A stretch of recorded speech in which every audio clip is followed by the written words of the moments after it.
Pessoal, a gente vai dar sequência aqui ao MED Podcast, aqui no primeiro simpósio do Perito Médico Federal. Hoje eu estou com um grande amigo e colega, psiquiatra e PMF, João Mendes, que é um bate-papo informal, João.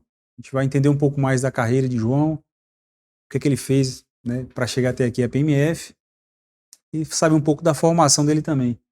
João, seja bem-vindo.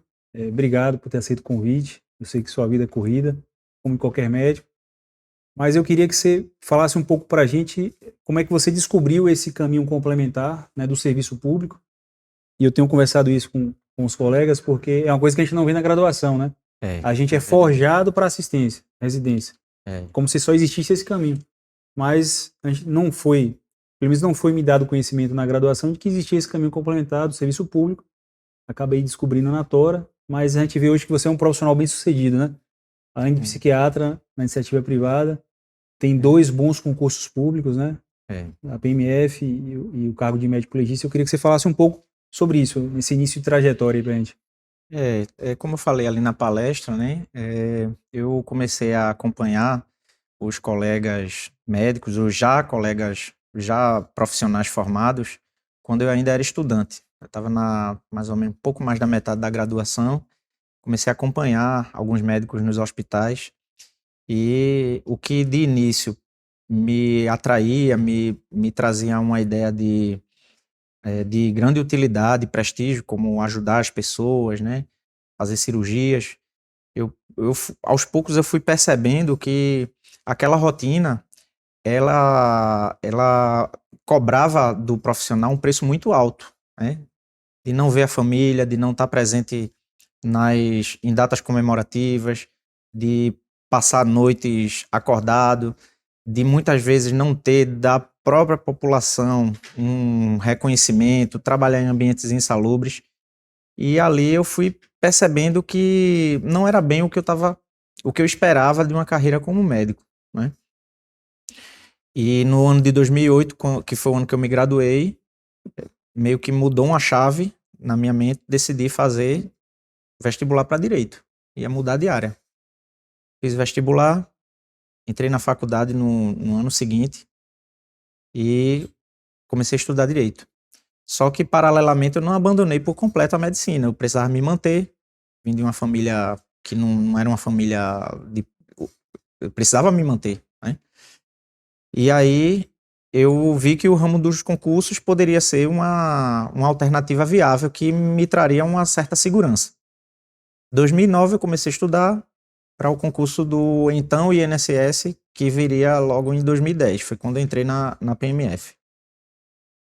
Paralelamente, eu fiz as 2 especializações em psiquiatria e medicina do trabalho. Me graduei em direito, concluí as especializações e fui correr atrás dos requisitos que me permitissem me submeter à prova de título das 2 especialidades. E aí, em 2014, eu obtive o título de especialista em medicina do trabalho, através, inclusive, da prática que eu tive na própria Perícia Médica Federal. Nossa. E em 2017, eu consegui o título, me titular como na Associação Brasileira de Psiquiatria. Nossa. E tudo isso tá sem ter o que fazer, né? Empreendendo, tentando buscar alternativas, né? De carreira que me proporcionasse o que hoje eu considero que eu consegui atingir. Massa. Que fosse uma carreira que eu me sentisse bem reconhecido e bem remunerado. Acho que a gente estuda tanto, né? A gente merece isso, né? O conceito de ROI, né? O conceito do retorno. Perfeito. Sobre o investimento, né? Se você se dedica muito para algo, você espera que... É porque você está esperando um retorno, né? Acho que é isso que me moveu nesse sentido de carreira. Perfeito. Brilhante formação, né? O PMF, que é advogado, psiquiatra, médico do trabalho e ainda é legista, né? No estado. A advocacia eu tive que suspender a OAB porque o IML é um vínculo policial, então você não pode ser advogado e pertencer a uma carreira policial. A OAB foi suspensa, mas de fato eu tenho a graduação Perfeito. e a OAB suspensa, né? Eu acho até que traz um know-how maior ali para o perito, né? Eu acho que o direito, né? Esse manejo ali com os dispositivos legais, né? Interpretar uma lei, uma letra de lei, né? Até porque nossa atuação acaba que é isso, né? A gente pega ali instruções normativas, leis, né? E faz o reconhecimento do direito em cima do que está na lei ali no decreto, né? É verdade. No começo, como eu disse, assim, ninguém falava muito dessas. Há 17 anos atrás, ninguém falava muito sobre essas possibilidades, né, de vida extramuros dos hospitais, né? Vida médica fora daquele ambiente ali de bloco cirúrgico e assistência direta. Mas eu fui percebendo, para minha surpresa, que de fato houve uma sinergia entre essa formação médica e a formação jurídica para as carreiras que eu acabei seguindo. Perfeito. Inclusive até para a psiquiatria, né? Como eu hoje atuo na área forense, é o que eu vejo acontecer e o direito me proporcionou ferramentas que eu utilizo hoje para melhor consecução dos objetivos no meu trabalho. Excelente. Agora, teve uma coisa que você falou que me chamou muita atenção, até porque eu fiz isso também, né?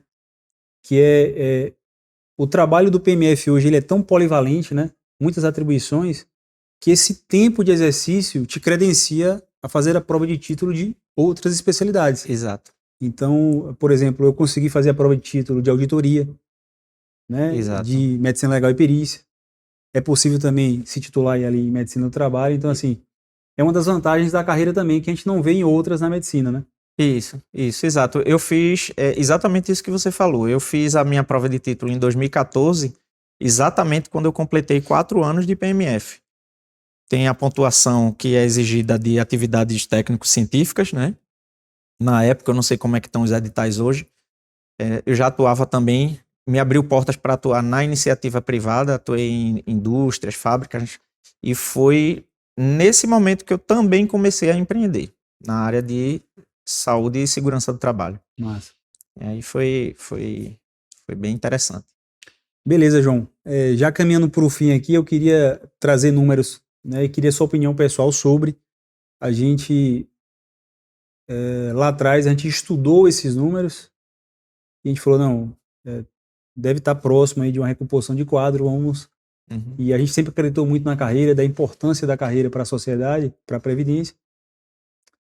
Mas fato é que em 2014 o Ministério tinha aproximadamente 8.400 peritos na ativa. Eu lembro, já estava lá bastante. A gente teve 2 concursos na sequência, acho que foi esse 2010, 2011, 2011/12. Eu entrei em 2011/12. Uhum. Um foi a banca FCC, outra foi a banca Sebrasp. Né? Isso. A minha foi antigo CESP, né? Sebrasp, Sebrasp.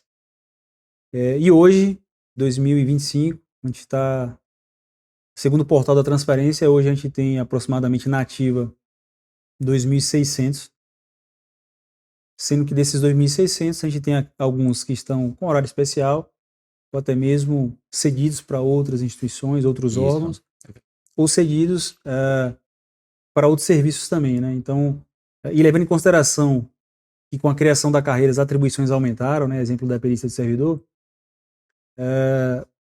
eu queria que você falasse um pouco e verbalizasse para a gente aqui sua opinião em relação à necessidade de reestruturação da carreira, né? O quanto ela é importante para o Estado, principalmente diante das últimas notícias aí, né? Desse escândalo aí do INSS, as fraudes, porque de certa forma, eu até pontuei isso para a George hoje, né?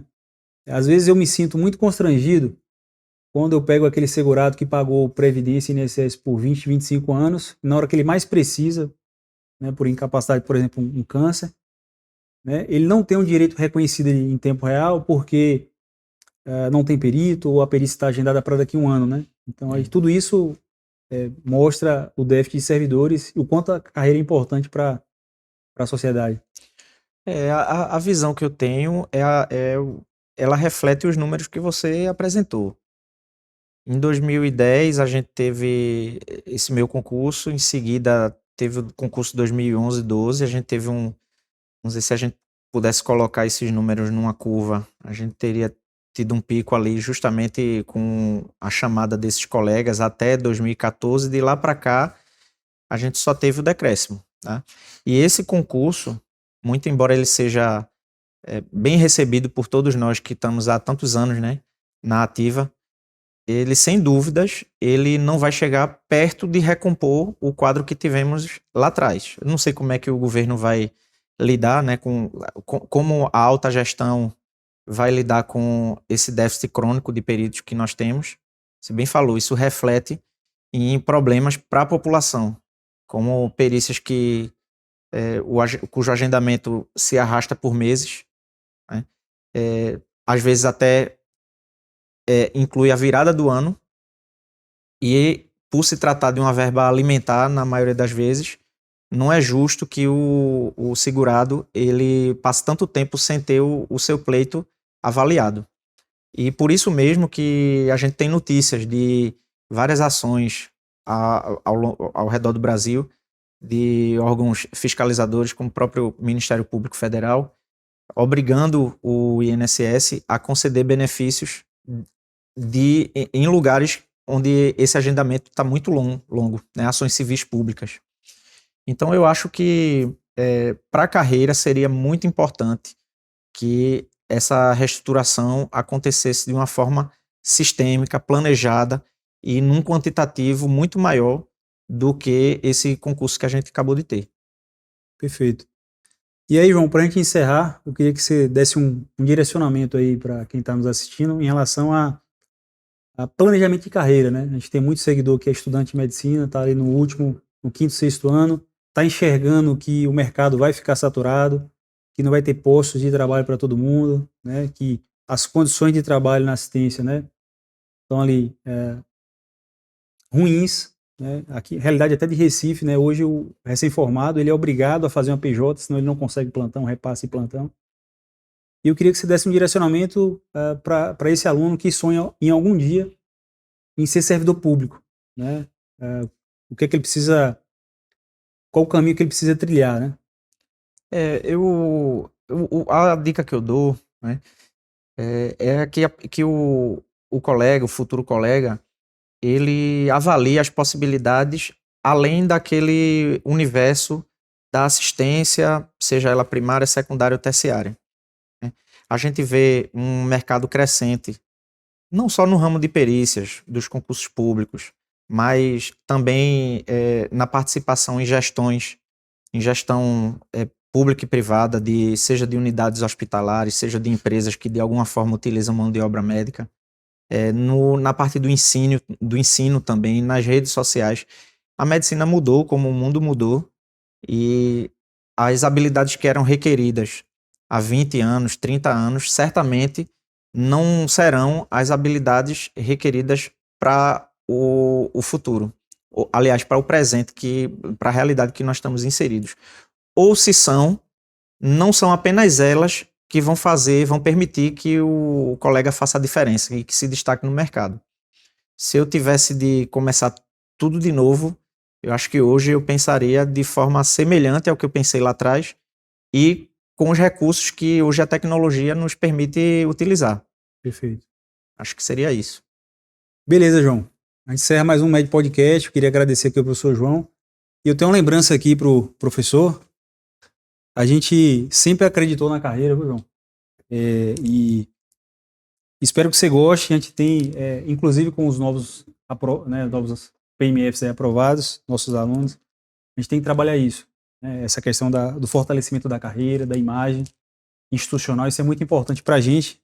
Queria um presente para você aqui. Muito obrigado. Posso abrir aqui? Pode abrir. Vou mostrar aqui Maravilha, eu já vou usar, já vou colocar agora esse broche aqui. João, você sabe que eu fui delegado da Associação, né, Nacional dos Médicos Peritos, e eu acompanhei, né, a construção dessa carreira, tal como ela é hoje. Acompanhei as lutas que os colegas capitanearam, né, assim, acompanhei as greves, os movimentos paredistas. Acho que eu vou precisar aqui. E eu fico muito contente com a imagem. Pronto, já está aqui já. A imagem que a PMF hoje adquiriu, que se deve não apenas pela união dos colegas, pela liderança da associação, mas também por iniciativas como a do Medperícia e agora Medconcurso, né? Acho que vocês, nesse espaço de tempo, 2 anos, vocês realmente levaram essa mensagem de que existe uma possibilidade, para além da medicina tradicional, de carreira interessante, uma carreira sólida, estável, com prestígio, com boa remuneração. E isso, sem dúvidas, ajudou, né, a engrandecer a categoria como um todo. Eu fico muito, muito orgulhoso, agradeço muito pelo seu presente aqui. Valeu. Valeu, tamo junto.